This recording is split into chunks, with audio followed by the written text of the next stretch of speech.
Perhaps you've heard the story of Mick Jagger and the bowl of M&Ms. As the story goes, he would interview the places that he was playing by asking for a bowl of M&Ms and all the brown M&Ms pulled out. Now, a lot of people he was on tour with and would spend time around him knew the story, but most people didn't know the story, just kind of thought he was like a stuck-up musician. The reason why he wanted the brown M&Ms and only the brown M&Ms pulled out is what that was doing for him was assuring him that the details of the people who were hanging up the scaffolding and plugging in the lights and making sure the show was safe were following through on details. Because if you're not pulling the brown M&Ms out and you're missing this detail, what other details are you going to be missing? And to him, that was the foolproof way that he could actually play the part of looking like a spoiled musician without brown M&Ms because he's allergic to them. Maybe even red M&Ms, whatever color they were. Let's just go with brown. He wanted the brown M&Ms pulled out. And that was his detail. That was the thing that he said, the staff that's here, everyone's setting up, it's going to be a great show, it's going to be safe, and they're hired. So how do you focus on the details of staff and making sure you're getting the right people? And I'm going to offer these 4 suggestions to you.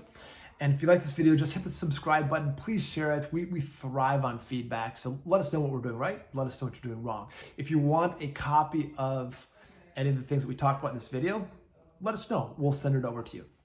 So the first one is in your initial ad that you're putting out there on Craigslist, or we use Indeed quite a bit when I was in active practice. You have to have a qualifying question. If someone's reading your ad and they get to the first part, this is great, I'm going to apply, but they don't read the ad all the way through and finish and tend to that detail, you know that you don't want to hire that person.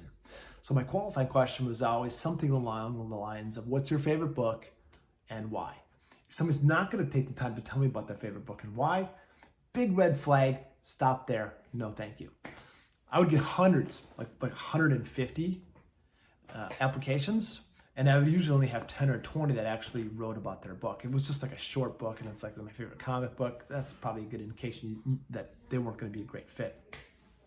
But to tell me something about like Ayn Rand or like a novel, especially something I liked, like, ooh, that's especially cool. So I do a little phone interview, but that's not the second detail. The second detail comes after the initial phone interview. And if you like that phone interview, bring them in for a working interview. That's the second detail. You want to see how they move in and around your office. Are they putting things back in the right place? The only way that you can make sure of that is you're actually seeing this person, observing them, and making sure that you and your staff can work with them.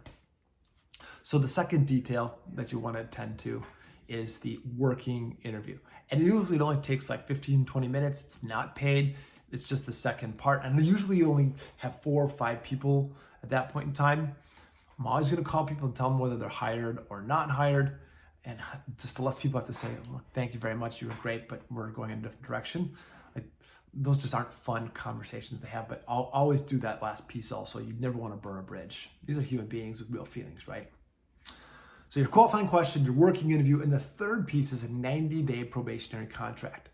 Everybody has to have a 90-day probationary contract to make sure that who they are saying they are in the interview, portraying in the interview, and who you are portraying as interviewee are actually one and the same.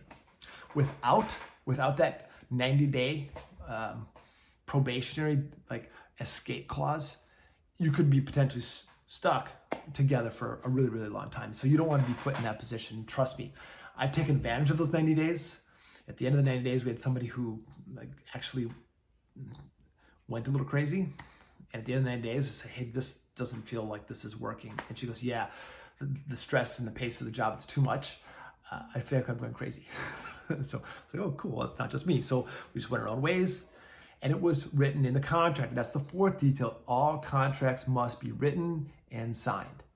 Because now if that 90-day probationary contract doesn't work out, you can go back to the written contract. Here's how much you're going to get paid, and here's how much the timeline is, and we're going to either agree together or to work together, or we're going to agree together not to work together. And that was in the contract.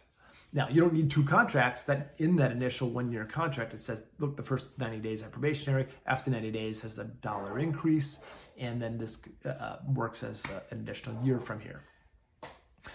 So those 4 details: the qualifying question in the initial interview, right?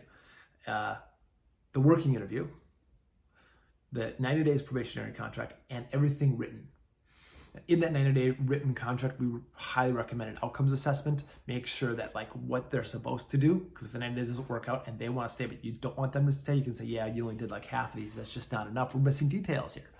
And I need somebody who's going to see through the details of this job. All right, hope that was helpful, gang. Let us know if we can provide any of these resources for you. Just leave us a note, send us a comment, or respond if you get this in an email on Facebook.